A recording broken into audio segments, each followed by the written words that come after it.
नमस्कार साथियों, जय हिंद, वंदे मातरम। स्वागत करता हूं आप सभी का स्टडी एग्जाम एकेडमी, आपके अपने फेवरेट एजुकेशन चैनल पर।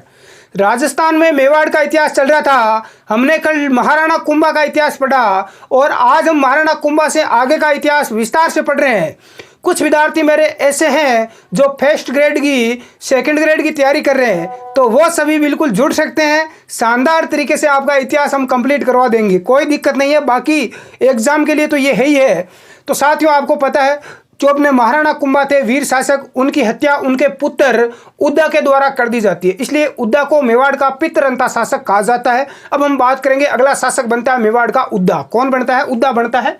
तो यहाँ पर राणा उद्दा है, इसका शासनकाल रहा था दोस्तों 1468 से लेकर 1473 तक ये राजा रहे। इनके शासनकाल में कोई ज़्यादा विशेष कार्य हुआ नहीं। तो इसके बाद में उद्दा के बाद में इसका भाई था और उद्दा के बाद में इसका भाई रायमल, ये रायमल शासक बनता है। उद्दा के बाद में इसका भाई कौन शासक बनता है? रायमल। उद्दा के बारे में क्या पढ़े? कुछ है ही नहीं ऐसा इतिहास जो हम पढ़ें, ठीक है, इतना याद रख लेना, केवल नाम ही। और उद्दा के बाद में रायमल शासक बनता है। रायमल का शासनकाल रहा था 1473 से लेकर 1509 तक। अब रायमल के बारे में पढ़ेंगे, ठीक है। सबसे पहले रायमल के जो दरबारी थे, दरबारी विद्वान का नाम है गोपाल भट्ट और महेश भट्ट। दरबारी विद्वान कौन कौन है? गोपाल भट्ट और महेश भट्ट, ये आपको याद रखना है। दूसरी बात, इसके बारे में, रायमल के बारे में हमें ज़्यादा नहीं पढ़ना, थोड़ा सा देख लो। इसके काल में क्या हुआ था? ग्यासा शाह ने 3 बार मेवाड़ पर आक्रमण किया। अब गुरुजी, ये ग्यासा शाह ये कौन है? ये गुजरात का शासक है। कहाँ का शासक है? गुजरात का। इसने मेवाड़ पर 3 बार आक्रमण किया था, ये याद रख लेना, ठीक है। एक विशेष तौर से स्टार लगाकर लिख लो इसके बारे में, रायमल के बारे में। इस रायमल की पत्नी थी जिसका नाम था श्रृंगार देवी। ये श्रृंगार देवी कौन है? मुझे कमेंट करके बताओ कहाँ की राजकुमारी है। श्रृंगार देवी ने चित्तौड़गढ़ में गोसुंडी की बावड़ी बनवाई। ये प्रश्न एग्जाम में आ चुका है फर्स्ट ग्रेड और सेकंड ग्रेड में कि गोसुंडी की बावड़ी का निर्माण किसने करवाया। तो इस रायमल की जो कौन थी? महारानी थी, पत्नी थी श्रृंगार देवी, इसने करवाया था। दोस्तों ये लाइन याद रख लेना रायमल के बारे में। और रायमल के 11 तो रानियां थी और 13 पुत्र थे। कितनी रानियां? 11 रानियां और 13 पुत्र थे, जिसमें से तीन इसके जो योग्य पुत्र थे, वो योग्य पुत्र कौन कौन थे और उनमें आपस में किस प्रकार से संघर्ष हुआ, हाँ, राजगद्दी को पाने के लिए, राजा बनने के लिए, उसके बारे में हमें अब बात करेंगे। एक बार आप उतार लो, कोई दिक्कत नहीं है यहाँ से। हाँ, उतार लो एक बार, देखे रोक कर। कुछ विद्यार्थी बोल रहे हैं गुरुजी डिजिटल बोर्ड कब आ रहा है? अरे डिजिटल बोर्ड आ चुका है, थोड़ा उसको लगाने में, सेटअप करने में 2-3 दिन का टाइम लगेगा। उसके बाद आपकी क्लास शानदार तरीके से चलेगी और मैं वापस आपको करवा दूंगा, नोट्स भी उपलब्ध करवा देंगे उसके बाद आपको। हाँ, उतार लिया होगा, रोक कर। आशा करता हूँ एक बार क्लास को लाइक और शेयर कर दें। जितने भी साथी लाइव जुड़े हैं, मैं रिक्वेस्ट करूंगा एक बार आप हमारा सपोर्ट करें, थोड़ा सा चैनल को सब्सक्राइब और क्लास को आप लाइक और शेयर कर दिया करो अपने व्हाट्सएप स्टेटस ग्रुप जितने भी है उनमें, ठीक है। आगे बढ़ते हैं दोस्तों, आगे देखते हैं दोस्तों। रायमल के जो पुत्र हैं उनमें से कहते हैं कि 3 पुत्र थे जो कि आगे जाकर शासक बनने के योग्य थे। अब देखो, आगे ध्यान से देखना, रायमल के पुत्रों की बात करें तो इनमें जो 3 पुत्र है, 3 पुत्र जो कि योग्य थे शासक बनने के लिए, तीनों में क्षमता थी राजा बनने की। एक तो जेमल, जिसका दूसरा नाम जगमाल भी मिलता है। दूसरा है पृथ्वीराज सिसोदिया, जिसे हम उड़ना राजकुमार कहते हैं। और नंबर 3 पर थे अपने संग्राम सिंह या राणा सांगा, जो कि आगे जाकर शासक बनते थे। अब देखो, शासक बनेंगे आगे जाकर राणा सांगा। अब देखो, सबसे बड़ा पुत्र कौन सा है? जेमल या जगमाल, दूसरा पृथ्वीराज, और इनसे छोटा है संग्राम सिंह। अब देखो, रायमल के बिल्कुल भी समझ में नहीं आ रहा कि राजा किसको बनाया जाए। अब देखो, तीनों ही योग्य शासक है। तो होता क्या है कि ज्योतिष के पास में जाते हैं और ज्योतिष से पूछते हैं, भविष्यवाणी की जाती है कि इन तीनों में से शासक बनने के योग्य कौन है। तो कहते हैं कि वो ज्योतिष बोलता है कि जो छोटा पुत्र है संग्राम सिंह, ये है राजा बनने के योग्य है। लेकिन ये दोनों भाई, बड़े भाई है, ये नाराज हो जाते हैं कि भाई हमारे रहते हुए संग्राम सिंह राजा क्यों बनेगा। तो इन तीनों पुत्रों में लड़ाई हो जाती है। तो ऐसी स्थिति में करे क्या? वहीं पर एक आपकी तरह एक बुद्धिमान एक जीव यहाँ पर टपकता है। उसका नाम क्या है? उसका नाम है सारंगदेव। क्या नाम है? सारंगदेव। अब ये सारंगदेव आता है कि रुको रुको रुको, लड़ो मत, आपका फैसला मैं करवाता हूं। सारंगदेव क्या कहता है? तीनों भाइयों को लेकर जाता है भीमल गांव। कहाँ पर जाता है दोस्तों, भीमल गांव लेकर जाता है और बोलता है कि वहां पर एक चारणी पुजारिन है। कौन है, चारणी पुजारिन। उससे पूछते हैं, वो अपने आप बता देगी इनमें से राजा बनने के लायक कौन है। अब जगमाल खुश होता है, पृथ्वीराज खुश होता है कि हमारा नाम आएगा और हमें राजा बना दिया जाएगा। इसके पास जाते हैं, तीनों वहां पहुंचते हैं और पहुंचते ही पुजारी, इस चारणी पुजारी से पूछा जाता है तो ये भी यही भविष्यवाणी करती है कि शासक बनने के तो योग्य और आगे जाकर मेवाड़ का जो राजा बनेगा वो संग्राम सिंह बनेगा। अब क्या होगा, अब तो भाई बहुत ही बड़ी मुसीबत हो गई। अब दोनों बड़े भाई जयमल, जगमाल और पृथ्वीराज, ये दोनों क्या करते हैं कि ये राजा कैसे बनेंगे, पृथ्वी संग्राम सिंह राजा कैसा बनेगा, हम इसको अभी समाप्त कर देते हैं। पृथ्वीराज क्या करता है, अपनी तलवार निकालता है और संग्राम सिंह के ऊपर प्रहार करता है। संग्राम सिंह की एक आंख फूट जाती है। क्या हो जाता है, एक आंख क्षतिग्रस्त हो जाती है। तो यहाँ पर संग्राम सिंह जान बचाकर भागने में सफल होता है। संग्राम सिंह की जीवड़ा मौत आएगी। संग्राम सिंह जान बचाकर भाग जा। अब भागेगा संग्राम सिंह, पीछे कौन दौड़ेगा, अरे पृथ्वीराज और जगमाल इसके पीछे दौड़ रहे हैं। सांगा संग्राम सिंह भागता है वायु से जान बचाकर और कहां पर जाकर शरण लेता है दोस्तों, ये सेवंतरी गांव में। कौन सा गांव है, सेवंतरी गांव में विद्या राठौड़ के पास में जाकर ये शरण ले लेता है। दोनों भाई पीछे आ रहे हैं, जगमाल और पृथ्वीराज। इनको पता चल जाता है कि संग्राम सिंह कहां छुपा है, विद्या राठौड़ के घर पर पहुंच गया है। विद्या राठौड़ को बोलते हैं कि बाहर निकाल, अरे बाहर निकाल, भी संग्रामीन है। तो ये विद्या राठौड़ कहता है कि मेरी शरण में आया है, मैं आपके हवाले नहीं कर सकता। तो विद्या राठौड़ का भी इनके साथ में युद्ध हो जाता है। इस युद्ध में कौन मारा जाता है, बेचारा विद्या राठौड़ संग्राम सिंह की रक्षा करते हुए मारा जाता है। अब संग्राम सिंह को पता चल गया जीवड़ा मौत आएगी। अब कहीं गुरु संग्राम सिंह जान बचाकर पीछे की खिड़की से कूदकर भाग जाता है और यहां से इतना तेज दौड़ता है संग्राम सिंह। कहां पर पहुंच गया, सांगा श्रीनगर में। कहां पर पहुंच गया, श्रीनगर। गुरुजी ओ श्रीनगर कट है, अरे मूर्खों ये श्रीनगर अजमेर में है। कहां पर है, अजमेर में। अब सांगा कहां पर पहुंच गया दोस्तों, श्रीनगर अजमेर पहुंच जाता है और वहां पर जाकर अब दौड़ेगा तो सांगा थकेगा। अरे सांगा थकेगा, 1600 मीटर आर्मी की दौड़ करते हैं, थक जाते हैं। तो सांगा तो यहां पर आया बेचारा, दौड़कर तो थकेगा। अब सांगा जी थक चुके हैं। अब सांगा जी थक चुके हैं। गांव का जो गट्टा होता है जिसे हम बोलते हैं, वो पीपल का पेड़ होता है, उसके नीचे आकर सांगा जी सो जाते हैं कि यहां पर थोड़ा आराम कर लेता हूं। थका हुआ बेचारा गहरी नींद में सो जाता है। उसी समय बोलते हैं कि एक नाग आता है, एक सांप आता है, जो काला जो नाग होता है वो आता है और अब उसकी जो फण होती है सांप की, वो ऊपर करके आराम से सांप बैठ जाता है। गाँव के लोग उधर से गुजर रहे हैं, कुछ लड़कियां पानी लेकर जा रही है, वो उधर से वहां पर खड़ी खड़ी देख रही है। ये कैसा करिश्मा, एक बालक सो रहा है, गांव का नहीं है, कोई बाहर का बालक है और ऊपर इस प्रकार से नाग बैठा है। गांव के अंदर माहौल बहुत ही बिगड़ जाता है। पूरे गांव में हाहा हो जाती है कि देखो यहां पर क्या हो रहा है। तो गांव वाले सारे दौड़कर आ जाते हैं। बात पहुंचती है इस गांव के मुखिया के पास, जिसका नाम है करमचंद पंवार। क्या नाम है, करमचंद पंवार। इसके पास में बात पहुंचती है। करमचंद पंवार पहले ही मेवाड़ जा चुका था, ये इन सब राजकुमारों को जानता था। करमचंद पंवार ये देखता है, इसको पता चल जाता है, अरे ये मूर्खों दूर हटो, क्यों भीड़ लगाई है, ये तो मेवाड़ का कौन है, राजकुमार है संग्राम सिंह। ये बोलते हैं कि यहां से इसको लेकर जाता है कौन लेकर जाता है संग्राम सिंह को, करमचंद पंवार अपने घर पर लेकर जाता है और वहां पर इसको शरण देता है। सांगा सारी बात करमचंद पंवार को बताता है कि मेरे साथ ये हुआ। उसके बाद में इसका पालन पोषण कौन करता है, सांगा का करमचंद पंवार करता है। दोस्तों ध्यान रख लेना। गुरुजी करमचंद यहां पर संग्राम सिंह यहां पहुंच गया, कहां पर, श्रीनगर में। करमचंद पंवार उसका पालन पोषण कर रहा है। अब पीछे बचे पृथ्वीराज और जगमाल। अब ये क्या करेंगे, ये आराम से मेवाड़ वापस चले गए। और कुछ समय बाद होता है कि जो पृथ्वीराज है, ये विष की गोलियां खाने से इसकी मृत्यु हो जाती है पृथ्वीराज की। और जगमाल है वो सोलंकी राजाओं से लड़ता हुआ वीर गति को प्राप्त हो जाता है। तो दोनों भाइयों का क्या हो गया, कल्याण हो गया। एक लड़ता हुआ मारा गया, दूसरे ने विष खा लिया। अब पीछे कौन बचा, अब मेवाड़ का शासक बनने के लिए संग्राम सिंह का रास्ता साफ हो गया। अब संग्राम सिंह जाते हैं मेवाड़ में और वहां के शासक बनते हैं। यहां तक कहानी आपके दिमाग में समझ में आ गई होगी दोस्तों। आशा करता हूं संग्राम सिंह के ने किस प्रकार से संघर्ष किया। अब यहां से आप उतार लो, हाँ रोक कर उतार लो एक बार।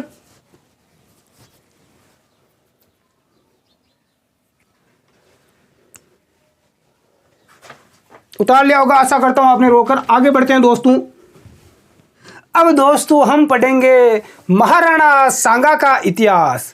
इतिहास जब आप पढ़ते हो तो महाराणा कुंभा, महाराणा सांगा, महाराणा प्रताप, ऐसे योद्धाओं का जब इतिहास पढ़ते हैं तो पढ़ने का मजा ही कुछ और है। महाराणा सांगा, जिसका दूसरा नाम हमें मिलता है संग्राम सिंह प्रथम। ध्यान रखना दोस्तों, संग्राम सिंह दो ही हुए हैं, आगे एक संग्राम सिंह द्वितीय भी आएगा। ये संग्राम सिंह प्रथम है। ठीक है, इनका शासनकाल 1509 से लेकर 1528 तक रहा। सबसे पहले बात करते हैं सांगा की बेसिक जानकारी। इनके पिता का नाम हमने पढ़ लिया रायमल, क्या नाम था? रायमल। इनकी माता का नाम था रत्नी कंवर और पत्नी का नाम क्या था? हाड़ी रानी कर्मावती। ठीक है, इसके बारे में आगे पढ़ेंगे हम। पुत्र राणा सांगा का पुत्र था जिसका नाम था रतन सिंह, भोजराज, विक्रमादित्य और उदय सिंह। ये राणा सांगा के पुत्र है। कौन कौन से है? ध्यान रखना, रतन सिंह, भोजराज, विक्रमादित्य और उदय सिंह। उपाधि, ये प्रश्न कई बार आ चुका है। हिंदूपत, हिंदूपत की उपाधि किसको दी गई? महाराणा सांगा को। एक दोस्तों हिंदू सुल्तान, हमने पहले पढ़ा था हिंदू सुल्तान, किसकी उपाधि थी? बताओ देखे कमेंट करके। हाँ, महाराणा कुंभा की थी। किसकी थी? महाराणा कुंभा की। और हिंदूपत किसकी उपाधि है? महाराणा सांगा की है। उपनाम, इसके उपनाम है सैनिक भग्नावेश, सैनिकों का भग्नावेश। ये इसको कर्नल जेम्स टोड ने कहा था। यानी इनके शरीर पर 80 घाव थे। महाराणा सांगा के शरीर पर कितने घाव थे? 80 घाव थे। इसलिए कर्नल जेम्स टोड ने इनको सैनिकों का भग्नावेश इनको कहा था। दूसरा, एक आंख का राजा। आपको पता है इसके भाई ने, पृथ्वीराज ने, इनकी एक आंख को क्षतिग्रस्त कर दिया था, इसलिए इनको एक आंख का राजा भी कहते हैं। ठीक है, उपनाम है इनका। अब देखते हैं दोस्तों, ये महाराणा सांगा की बेसिक जानकारी है। महाराणा सांगा बहुत बड़े वीर योद्धा थे। मेवाड़ में जितने भी दादा हुए हैं वो दादा बहुत ही वीर और साहसी हुए हैं।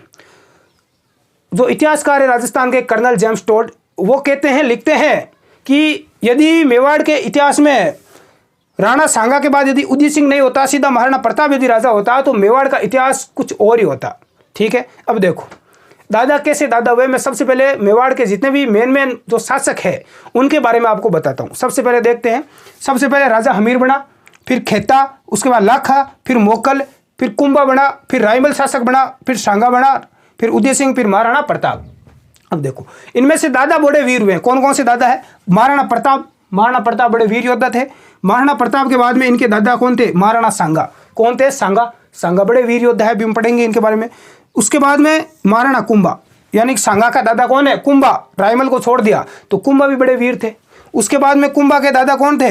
लाखा, ये भी बड़े वीर थे। और लाखा के दादा महाराणा हमीर, ये भी बड़े वीर योद्धा थे। तो ये यहाँ पर बड़े जो दादा हुए हैं वो दादा ही हुए हैं। दादा का इतिहास हमने पढ़ा, कितना शानदार था, और आगे भी पढ़ेंगे। तो इतना आप उतारो एक बार। हाँ, हम राणा हमीर, ये सिसोदिया वंश की जिसने नींव रखी थी, सिसोदा वंश की। और यहाँ से सभी राणा कहलाए, राणा शाखा का जनक। उसके बाद खेता बना, फिर लाखा, फिर मोकल, फिर कुंभा, रायमल, सांगा, उदय सिंह और महाराणा प्रताप। तो दोस्तों ये उतार लो, आप रोकर उतार लो।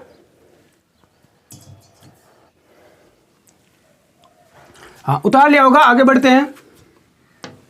अब दोस्तों आगे पढ़ते हैं। महाराणा सांगा और इनके जो जितने भी सैन्य अभियान थे, किस प्रकार से इनका शासनकाल रहा, कौन कौन इनके समकालीन शासक थे और किस प्रकार से युद्ध हुआ था इनके बीच में, उन सभी के बारे में बात करेंगे। एक तरफ अपना मेवाड़ है और मेवाड़ के शासक है महाराणा सांगा। ध्यान से देखना दोस्तों, यहाँ से बहुत सारे प्रश्न बनते हैं एग्जाम में। महाराणा सांगा मेवाड़ के शासक है संग्राम सिंह प्रथम। इधर अपनी दिल्ली है। दिल्ली के शासक कौन थे इनके समकालीन? सिकंदर लोदी। कौन है? लोदी वंश का जो शासक है वो है सिकंदर लोदी। सिकंदर लोदी और राणा सांगा के बीच में कोई युद्ध नहीं हुआ, कोई युद्ध नहीं हुआ। ठीक है, उसके बाद में सिकंदर लोदी के बाद में दिल्ली का शासक बन जाता है इनके समकालीन इब्राहिम लोदी। कौन बन जाता है? इब्राहिम लोदी। इब्राहिम लोदी और महाराणा सांगा के बीच में संघर्ष हुआ था। इब्राहिम लोदी ने सबसे पहले आक्रमण किया और इनके बीच में खातौली का युद्ध हुआ। कौन सा युद्ध हुआ? खातौली का 1517 में। राणा सांगा और इब्राहिम लोदी के बीच में खातौली का युद्ध हुआ था 1517 में। ये एग्जाम में कई बार पूछा जा चुका है। और खातौली का युद्ध कहाँ पर हुआ था? खातौली कहाँ पर है? बूंदी में। कहाँ पर हुआ था? बूंदी में, बिल्कुल, हाँ बूंदी में हुआ था। और उसके बाद में इस युद्ध में पराजय किसकी होती है? इब्राहिम लोदी की। कहाँ किसकी होती है? इब्राहिम लोदी की इसमें पराजय होती है। इब्राहिम लोदी की पराजय हो गई। अब क्या होगा? इब्राहिम लोदी वापस दिल्ली जाएगा। दिल्ली गया और पुनः इसने सेना को मजबूत किया और फिर इसने योजना बनाई कि एक बार मेरी पराजय हो गई है, मैं इसका बदला लूंगा। इब्राहिम लोदी बदला लेने के लिए वापस आता है और पुनः इनके बीच में युद्ध होता है 1518 और 19 में। बाड़ी का युद्ध। कौन सा होता है? बाड़ी का युद्ध। बाड़ी कहाँ पर है? धौलपुर में। तो इनके बीच में बाड़ी का युद्ध होता है। तो बाड़ी के युद्ध में क्या हुआ? बाड़ी के युद्ध में फिर इब्राहिम लोदी की पराजय हुई। इब्राहिम लोदी और हार गया और फिर वापस इसने आक्रमण नहीं किया। ये लोदी वंश का अंतिम शासक था इब्राहिम लोदी। इसने अपने पूरे साम्राज्य का पतन कर लिया। अब देखो, एक तरफ दिल्ली का शासक इब्राहिम लोदी है और एक देखो उसी समय भारत पर आक्रमण होता है मुगल शासक बाबर का। किसका आक्रमण होता है? बाबर का। बाबर ने आक्रमण किया दिल्ली पर। तो उस समय क्या होता है, इब्राहिम लोदी और बाबर की सेना के बीच में एक युद्ध होता है जिसका नाम है पानीपत का युद्ध। पानीपत का युद्ध हुआ था 1526 में। इस युद्ध में इब्राहिम लोदी की पराजय होती है और इब्राहिम लोदी एक ऐसा सुल्तान था जो कि युद्ध भूमि में मारा जाता है। बाबर ने इसको मार दिया इब्राहिम लोदी को। अब दिल्ली का और आगरा का शासक कौन बन गया? बाबर बन गया। कौन बन गया? बाबर। अब बाबर को पता था कि भारत में यदि रहना है तो हमें क्या करना होगा? राणा सांगा को हराना होगा, राणा सांगा को पराजित करना होगा। अब यहाँ पर बाबर शासक तो बन गया, लेकिन बाबर को डर था कि राणा सांगा कभी भी अटैक कर सकता है मेवाड़ का शासक, इसलिए उसका कुछ जाब्ता करना पड़ेगा। तो अब देखो संघर्ष होगा किसके बीच में? बाबर के और राणा सांगा के बीच में एक युद्ध होगा जिसे हम बोलते हैं खानवा का युद्ध। तो हम अगली यहाँ पर स्लाइड पर देखेंगे। इतना आप एक बार उतारो रोक कर, इतना उतार लो, समझ में आ गया होगा। खातौली का युद्ध राणा सांगा और इब्राहिम लोदी के बीच में, और बाड़ी का युद्ध और 17 में हुआ था और 1518 में हुआ था। ठीक है, इतना उतार लो।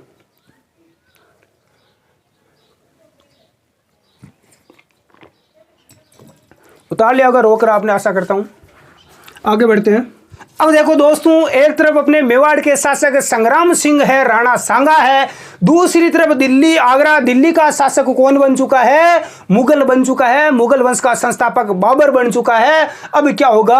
अब बाबर के बीच में और यहाँ पर किसके बीच में? राणा सांगा के बीच में युद्ध होगा। इनके बीच में 2 युद्ध हुए थे। कितने हुए थे? 2 युद्ध। देखो अब यहाँ पर राणा सांगा को पता चल गया कि बाबर शासक बन चुका है, तो बाबर ही मेवाड़ की तरफ आएगा।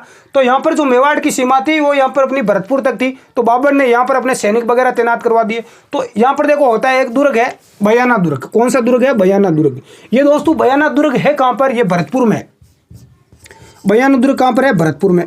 बयाना दुर्ग भरतपुर तक किसका अधिकार है? गुरुजी, मेवाड़ के शासक राणा सांगा का अधिकार है। और यहाँ पर बयाना दुर्ग पर राणा सांगा के अधिकार है। और राणा सांगा के 2 विश्वास पात्र जो सेनापति है जिनका नाम है आलम खां और निजाम खां, इन दोनों को ये दुर्ग सौंपा हुआ है कि आप इस दुर्ग में रहो और ऐश आराम करो। तो इस दुर्ग में कौन है? आलम खां और निजाम खां, दोनों मुस्लिम है। अब यहाँ पर दिल्ली में बाबर बैठा है। बाबर अपनी सेना लेकर यहाँ पर आता है। तो ये बोलते हैं कि आलम खां और निजाम खां दोनों क्या करते हैं? बाबर के साथ संधि कर लेते हैं, यानी बाबर से ये मिल जाते हैं। राणा सांगा के साथ में ये गद्दारी कर लेते हैं। तो ऐसा यहां पर होता है। अब यहां पर राणा सांगा क्या करेंगे? अब इस दुर्ग पर किसका अधिकार हो चुका है? बयाना दुर्ग पर अब अधिकार हो चुका है बाबर का। और बाबर के जो सेनापति है उनका नाम है इश्क आका और मेहंदी ख्वाजा। अब दुर्ग पर कौन आकर बैठ गए? इश्क आका और मेहंदी ख्वाजा आकर बैठ जाते हैं। किस दुर्ग पर? बयाना दुर्ग पर। अब देखो राणा सांगा को पता चलता है कि बयाना दुर्ग पर इश्क आका और मेहंदी ख्वाजा ने अधिकार कर लिया है जो कि बाबर के है। अब देखो राणा सांगा क्या करेगा? राणा सांगा सेना लेकर आएगा। सेना भेजी राणा सांगा ने। बयाना का युद्ध हुआ। कब हुआ? फरवरी 1527 में बयाना का युद्ध हुआ। और इस युद्ध में होगा क्या? इस युद्ध में बाबर की सेना को क्या होना? यहां से दुर्ग छोड़कर भागना पड़ा, यानी बाबर की इस युद्ध में पराजय हुई। और इन सैनिकों की इतनी हालत खराब कर दी, इतनी बुरी तरह से मेवाड़ी फौज ने सेना को हराया कि इनके सैनिकों की हालत खराब हो गई। सैनिक बाबर के पास गए कि हमें कुछ भी करवा लो, हम कभी युद्ध नहीं लड़ेंगे। अब यहां पर इस युद्ध में किसकी विजय हुई? सांगा की।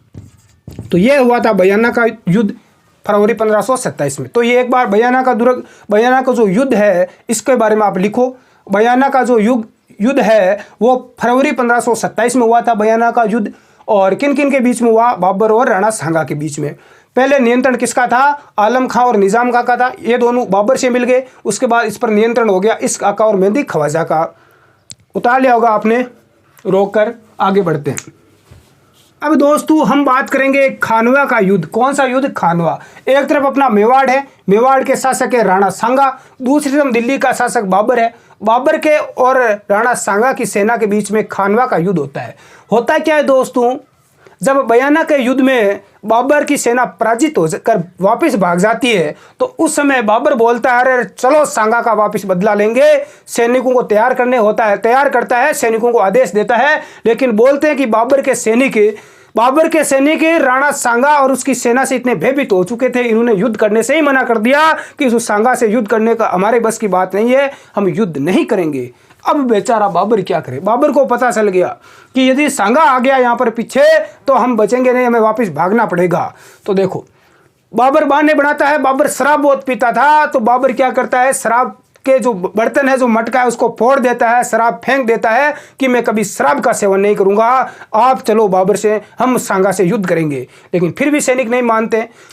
बाबर बोलता है कि मैं सोने के सिक्के बंटवा दूंगा, फिर भी सैनिक बोलते हैं आप कुछ भी करो, हम सांगा के सामने युद्ध नहीं कर सकते। अब बाबर क्या करें? तो बाबर बोलता है कि बाद में धर्म जिहाद का नारा देता है, यानी कि इस युद्ध को धर्म युद्ध घोषित कर देता है कि यह हिंदू और मुस्लिमों का युद्ध है, आपको युद्ध करना ही पड़ेगा। जब बात धर्म की आ जाती है तो सैनिक बेचारे क्या करें, अपने धर्म की रक्षा के लिए उन्हें युद्ध करना ही पड़ेगा। बोलते हैं कि फिर बाबर के सैनिक युद्ध करने के लिए तैयार होते हैं। अब युद्ध होगा कौन सा? खानवा का युद्ध। कब हुआ? 17 मार्च 1527 को हुआ। खानवा का युद्ध कहां पर हुआ था? बताओ दे कमेंट करके, खानवा स्थान कहां पर है, कौन बताएगा? अब इधर बैठे राणा सांगा मेवाड़ के शासक। सांगा भी युद्ध की तैयारी करेंगे। बाबर ने पूरी तैयारी कर ली। सांगा ने एक यहां पर प्रथा थी जिसका नाम है पाती पर्वन प्रथा।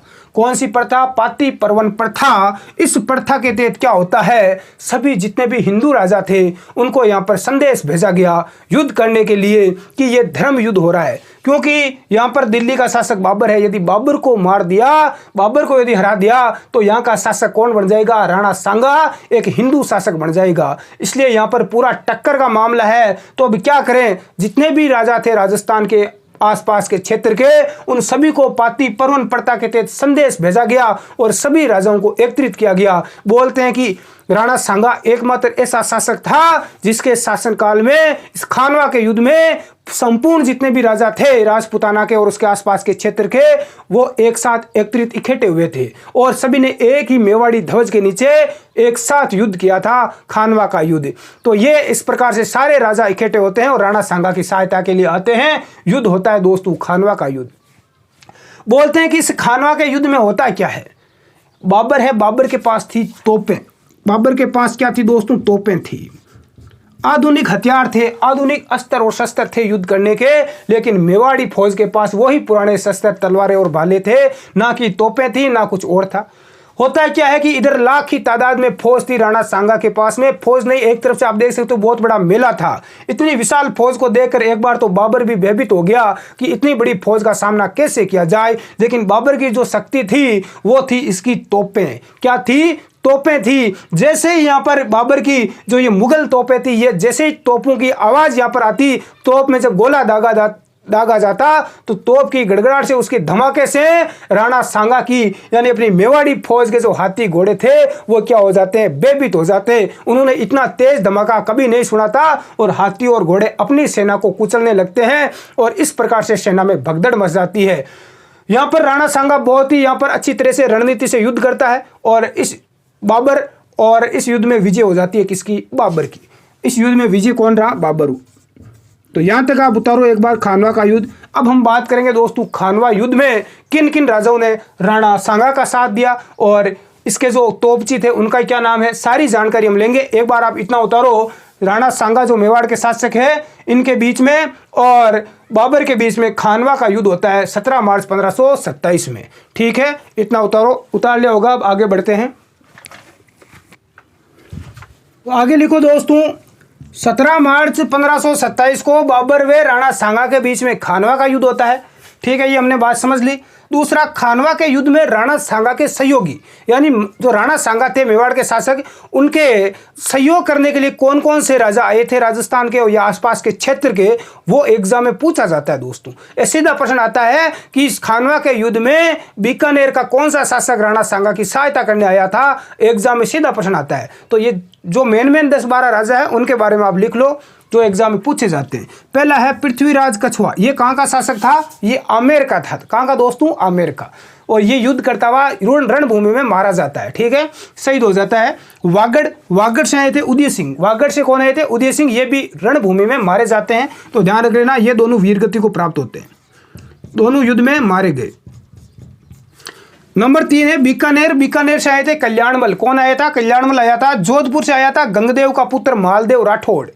मालदेव आया था। ठीक है, मेड़ता से आए थे रतन सिंह और मेवात से आए थे हसन खां मेवाती। ईडर से आए थे बारमल। चंदेरी से आए थे मेदिनी राय और जगनेर से आए थे अशोक परमार। ये जगनेर भरतपुर वाला। और रायसेन से आए थे सलहेदीत कुंवर। कौन आया था रायसेन से? हाँ, सहलदी तंवर आया था और इसने गद्दारी कर दी थी। ये बाद में किसके साथ में मिल गया था? बाबर के साथ में। और राणा सांगा की जो युद्ध नीति थी, युद्ध करने की जितनी भी रणनीति थी, वो सारी रणनीति बाबर को बता दी। इस गद्दार की वजह से बोला जाता है कि हम युद्ध हार चुके थे। दूसरा, सादड़ी से आए थे झाला अज्जा। जब राणा सांगा रणभूमि में घायल हो जाते हैं तो उनके जो मुकुट वगैरह धारण करता है कौन? झाला अज्जा। तो ये इतना आप उतारो एक बार। ये पूछा जाता है दोस्तों, इनको याद कर लेना यदि आपको 1 नंबर चाहिए तो, क्योंकि एग्जाम में कई बार आ चुका है। जो फर्स्ट ग्रेड, सेकंड ग्रेड जैसे एग्जाम की जो बच्चे तैयारी कर रहे हैं वो मेरे सभी भाभी जो टीचर है वो इनको याद कर लेना। नोट्स बनाते रहो भाई साथ में। मैं आशा करता हूँ आप सभी नोट्स बना रहे होंगे।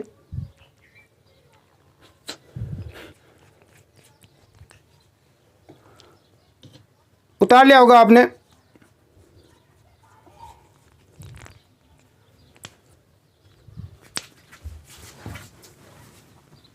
आगे देखते हैं दोस्तों, जब राणा सांगा युद्ध भूमि में जब घायल हो जाते हैं, बोलते हैं कि राणा सांगा जब युद्ध हो रहा था उस समय सबसे आगे चले जाते हैं युद्ध करने के लिए, सेना में सबसे आगे युद्ध कर रहे हैं। तो ऐसी स्थिति में राणा सांगा को एक तीर लग जाता है और वो घायल हो जाते हैं। और घायल होने पर उनका जो राज मुकुट है वो किसने धारण किया था? झाला अज्जा ने। किसने किया दोस्तों? झाला अज्जा ने किया था। ठीक है। खानवा से बाद में राणा सांगा घायल हो जाते हैं और युद्ध हार जाते हैं। उस समय बोलते हैं कि राणा सांगा को खानवा से ले जाया गया। कहाँ पर लाया गया? बसवा दौसा लाया गया। ये बिल्कुल यहाँ पर बेहोश हो चुके थे, घायल हो चुके थे। इनको बाद में यहाँ पर कहाँ पर लाया गया? बसवा दौसा लाया गया। और बोलते हैं कि उनके बाद में जब इनको होश आता है राणा सांगा को, तो जब इन्हें पता चलता है कि हम युद्ध हार चुके हैं, तो फिर बाद में क्या होता है? राणा सांगा बोलते हैं कि बाबर से हम पुनः युद्ध करेंगे और इनके सैनिकों को तैयार होने के लिए बोलते हैं। लेकिन सैनिक सारे घायल थे बेचारे, तो सैनिकों ने युद्ध करने से मना कर दिया कि सांगा जी हम युद्ध की स्थिति में नहीं है, वापस मेवाड़ चलते हैं। तो नहीं, सांगा बोलते हैं कि युद्ध करेंगे, ऐसे में मेवाड़ नहीं जा सकता पराजय का मुंह लेकर, मुझे तो बाबर को वापस पराजित करना है। सैनिकों को तैयार करते हैं लेकिन सैनिक युद्ध करने से मना कर देते हैं। तो फिर क्या होता है? कालपी। ये कालपी कहां पर है? मध्य प्रदेश में है। इरिच गांव में 30 जनवरी 1528 को सैनिकों ने राणा सांगा को क्या दे दिया? जहर दे दिया और इनकी क्या हो जाती है? मृत्यु हो जाती है। दोस्तों आगे बढ़ते हैं। इनका जो अंतिम संस्कार किया जाता है वो मांडलगढ़ में किया जाता है। मांडलगढ़ कहां पर है? भीलवाड़ा में। तो राणा सांगा का अंतिम संस्कार कहां पर किया गया? मांडलगढ़ भीलवाड़ा में अंतिम संस्कार किया गया। और यहीं पर मांडलगढ़ में इनकी 8 खंभों की छतरी बनी हुई है। ये प्रश्न परीक्षा में आ चुका है। राणा सांगा की जो छतरी 8 खंभों की वो कहां पर है? मांडलगढ़ भीलवाड़ा में। राजस्थान के इतिहास का प्रथम युद्ध था जिसमें तोप खाने का प्रयोग हुआ था। बाबर ने तोपों का प्रयोग किया और तोपों का प्रयोग हुआ, इससे पहले खानवा के युद्ध में हो चुका था। इनको पता था क्या? इनको पता नहीं था कि तोपों का प्रयोग हुआ? बिल्कुल गुरुजी, इनको पता था कि बाबर तोपे चलाएगा और हम युद्ध नहीं जीत पाएंगे, लेकिन फिर भी इन्होंने युद्ध किया क्योंकि इनको बाबर ने, इस सांगा ने क्या बोला कि बाबर को तो मैं अकेला ही हरा दूंगा, मैं अकेला, मेरी मेवाड़ी फौज ही काफी है। बाकी राजाओं को बोला आप कैसे न कैसे करके बाबर की तोपों का कुछ करो। तो बोलते हैं कि योजना बनाई जाती है युद्ध से पहले कि हम क्या करेंगे, बाबर की जो तोपें हैं उनके लिए 3 अलग अलग राजाओं को तैयार किया गया कि आप तीनों ओर से अटैक करना, दाएं बाएं और पीछे से अटैक करना और बाबर की जो तोपें हैं उन पर कब्जा कर लेना, या उनका मुख है, जो मुंह है वो पीछे की तरफ घुमा देना। फिर इधर से हम अटैक करेंगे और बाबर को खदेड़ देंगे। योजना बनाई गई शानदार तरीके से। योजना बहुत तगड़ी थी, लेकिन एक इन्हीं में से एक गद्दार निकला जिसका नाम था सहलदी तंवर। इसने क्या किया? ये वहां से निकला, इसके पास बहुत बड़ी फौज भी थी, सेना भी थी। ये यहां से निकला सांगा से। ये नहीं चाहता था कि सांगा युद्ध जीते और ये बाबर से जाकर मिल गया। सबसे पहले इसने बाबर को अपनी बहुत बड़ी फौज दे दी युद्ध करने के लिए। यह नुकसान हुआ सांगा को। दूसरी बात, इनकी जो भी रणनीति थी, योजना थी युद्ध करने की, वो सारी की सारी बाबर को बता दी कि बाबर तेरा जीतना बस में नहीं, अब तू नहीं जीतेगा। तेरी जो तोपें, जो तेरी ताकत है वो उसके ऊपर बाबर ने योजना बना ली है। किसने? सांगा ने। अब तेरी तोपों का ध्यान रखना। बाद में बोलते हैं कि जो बाबर था उसने अपने तोपों के चारों ओर घेराबंदी करवा ली और ये 3 ओर से अटैक हुआ, लेकिन इन सांगा के जो सैनिक है वो तोपों तक पहुंच ही नहीं पाए। तोपों तक नहीं पहुंच पाए, इतने में जो इनका मुस्तफा खां था तोपची, उसने गोला दाग दिया और सेना में क्या मच गया? हड़कंप बच गया। तो ये हुआ था दोस्तों इनके साथ में। उतार लो। तो राजस्थान के इतिहास का पहला युद्ध है जिसमें तोप खाने का प्रयोग किया गया बाबर के द्वारा। ध्यान रखना। हाँ, उतार लिया, अगर रोक कर एक बार उतार लो, फिर आगे बढ़ते हैं। और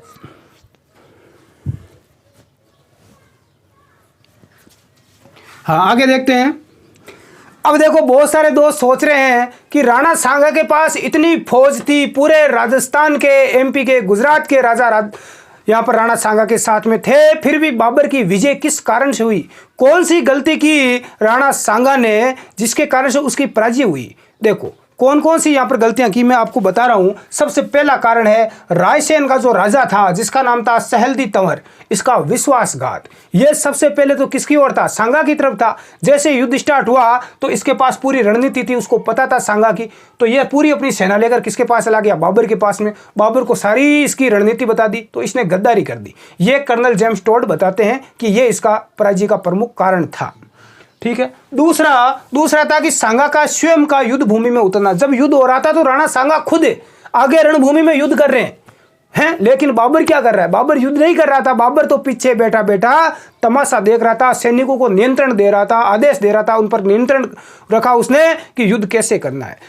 और यहां पर क्या हुआ? सांगा खुद आगे युद्ध करने चले गए और पीछे की जो सेना थी, आगे की सेना युद्ध कर रही है लेकिन पीछे की सेना पीछे फंस गई, वो युद्ध कर ही नहीं पा रही है। तो ऐसी स्थिति में सेना का नियंत्रण नहीं रहा, सेना एक साथ अटैक नहीं कर सकी। नहीं तो इतनी बड़ी फौज थी, यदि एक साथ अटैक करती तो निश्चित तौर से यहाँ पर बाबर को खदेड़ देती। तो ये एक कारण रहा पराजय का। तीसरा कारण है तो बाबर की है वो एक युद्ध नीति थी जिसका नाम है तुलगामा युद्ध पद्धति, जो बाबर ने अपनाई। कौन सी युद्ध नीति है? ध्यान रखना, तुलगामा युद्ध पद्धति। ये क्या होती है? तुलगामा युद्ध पद्धति क्या होती है? जैसे मान लो बाकी सैनिक यहाँ पर युद्ध कर रहे हैं, बाबर के सैनिक भी युद्ध कर रहे हैं, सांगा के सैनिक भी युद्ध कर रहे हैं, लेकिन इसने क्या किया? अपने 10 या 20 हजार सैनिकों को पहले से इधर साइड में पीछे बिठा दिया। उन सैनिकों को बोला आप खाओ पियो और मौज करो, आपको युद्ध से कोई मतलब नहीं है। यानी ये सैनिक है, ये बाकी के सैनिक विश्राम कर रहे हैं। क्या कर रहे हैं? विश्राम कर रहे हैं, आराम कर रहे हैं। पूरे दिन युद्ध चला, सुबह 8-9 बजे युद्ध शुरू हुआ, शाम तक युद्ध चला। दोनों तरफ की जो सेनाएं वो थक चुकी है, सैनिक युद्ध कर करके थक चुके हैं, बिल्कुल रक्त आ रहा है, हालत खराब हो रखी है। तो ऐसी स्थिति हो चुकी थी। जब बाबर को पता चला कि यहाँ पर हमारी दोनों तरफ की सेनाएं थक चुकी है, तो उस समय बोलते हैं कि बाबर अपनी ये जो सैनिक थे जो पीछे बैठे आराम कर रहे थे, 10-15-20 हजार सैनिक, इनको आदेश देता है कि अब टूट पड़ो इन मेवाड़ी फौज पर और इनके छक्के छुड़ा दो। फिर बोलते हैं कि दोनों तरफ से, दाएं और बाएं दोनों तरफ से इनके ये सैनिक आक्रमण अचानक अटैक करते हैं और इस तरह से इनके सैनिक, मेवाड़ के सैनिक है वो मारे जाते हैं। तो ये इसकी एक युद्ध नीति थी बाबर की। अगला है सबसे बड़ा इसका हथियार था, वो है तोप खाने का प्रयोग। बाबर ने इस युद्ध में क्या किया? तोपों का प्रयोग किया। तोपों से जब गोले दागे गए तो आप सोच सकते हो जो अपने जो हाथी और घोड़े थे उन्होंने कभी तोप का धमाका नहीं सुना तो उनके कान बेरे हो गए, सैनिक पागल हो गए। जो हाथी थे उन्होंने अपने ही सैनिकों को मारना शुरू कर दिया और वापस भागने लगे घोड़े हाथी। तो इस प्रकार से सेना में खलबली मच गई। तो तोपों का प्रयोग किया। बाबर के जो प्रमुख तोपची थे उनका नाम एग्जाम में पूछा जा चुका है। इनके तोपची का नाम याद रखना, मुस्तफा अली और अली खां। बाबर के तोपची कौन होते हैं? जो तोप चलाते हैं, तोप से जो गोले दागते हैं, उनका नाम है मुस्तफा अली और अली खां। तो ये उतार लो दोस्तों। आज की क्लास में इतना ही, अगली क्लास में हम आगे से पढ़ेंगे। धन्यवाद। जय हिंद।